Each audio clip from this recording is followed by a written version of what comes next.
Pelaksanaan tugas Rektor Universitas Negeri Makassar UNM, Prof. Farida Patitingi, membuka peluang seluas-luasnya bagi figur internal kampus untuk bersaing dalam pemilihan Rektor UNM. Menurutnya, banyak putra-putri terbaik UNM yang memiliki kapasitas memimpin perguruan tinggi tersebut. UNM selama ini dikenal sebagai salah satu perguruan tinggi negeri dengan jumlah guru besar yang cukup besar. Tercatat, kampus berakreditasi unggul itu memiliki hampir 200 guru besar atau profesor yang berasal dari berbagai disiplin ilmu. Besarnya jumlah profesor tersebut dinilai menjadi modal penting bagi UNM dalam menyiapkan calon pemimpin yang memahami kultur akademik, tata kelola perguruan tinggi, hingga tantangan pendidikan tinggi di masa depan. Karena itu, Prof. Farida menilai regenerasi kepemimpinan di lingkungan internal UNM tidak akan mengalami kesulitan. Banyak akademisi yang memiliki pengalaman, rekam jejak, serta kompetensi untuk membawa kampus ke arah yang lebih maju.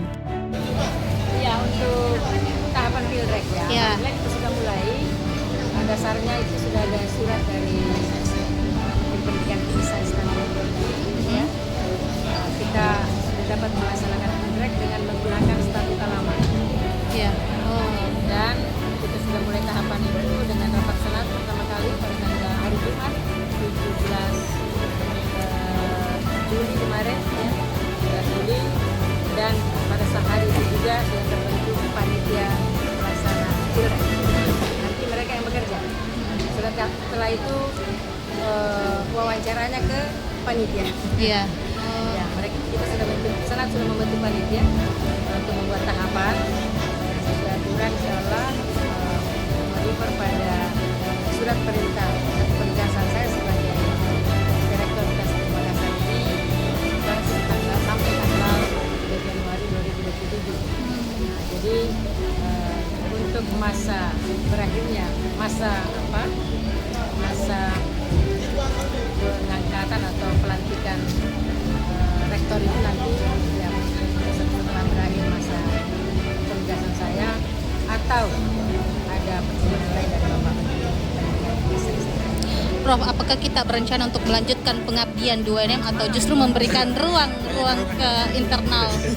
Ya, tugas saya kan mengawal dijelas di dalam surat perintah itu, ya saya menjalankan perintah Bapak Menteri untuk mengawal ya proses pembangunan sampai selesai. Berarti memberikan ruang ke internal saja, Prof, ya? Di sini banyak sekali putra-putri terbaik Universitas Negeri Makassar yang tentu sangat kompeten untuk bisa memimpin Universitas Negeri Makassar. Sudah ada kandidat, Prof, yang mungkin melakukan pendekatan? Ya, kalau sudah sudah ada yang ngomong-ngomong, ada yang sudah berproses, tapi saya belum bisa menyampaikan itu secara resmi karena belum saatnya. Download Tribun X sekarang, menghadirkan lokal menjadi Indonesia.